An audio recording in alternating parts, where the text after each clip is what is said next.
In this video, I'm gonna teach you how to get 60 FPS on Arc Ascended on the PlayStation 5. It's a very easy process, so make sure to follow along. If you want to play Arc Ascended with up to 60 FPS on a console, you should change some graphical settings in order to make sure that you can get as close to 60 as possible. Arc has always been an intensive game. This is going to be true for both PC but also consoles, such as the PlayStation 5, but there is still some things that you can do to improve performance. So first, press down on the touchpad when you are on the home screen and access these settings of the game.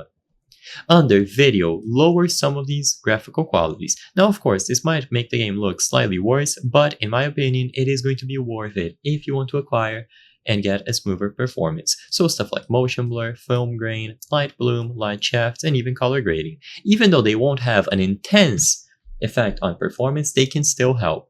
And for VSync mode, if you don't know too much about what VSync does, I would recommend just leaving this on adaptive, but you can experiment with turning it off completely if the option is given to you. But leave it on adaptive for now if you get fluctuating FPS all over the place.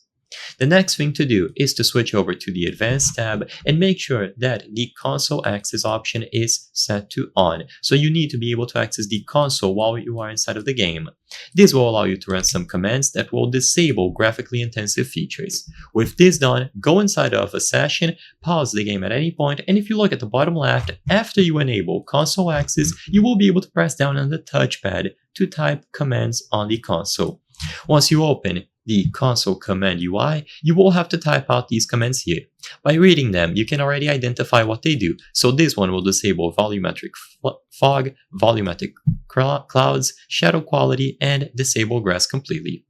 If disabling the grass completely bothers you, then you can skip this one, but I would highly recommend disabling the other ones. These options here, especially volumetric fog, contribute to a lot of performance loss. Of course, it makes the game look prettier. However, if the game doesn't run well, it is going to feel bad regardless. So I would recommend running all of these commands individually here. So you simply type out the full command, R volumetric fog, and then space 0. And then the option will be saved, and you repeat this for all of these options. I hope I was able to help you on how to get 60 FPS on Arc Ascended PlayStation 5. If this video helped you, please be sure to leave a like and subscribe for more very easy tips. Thank you for watching.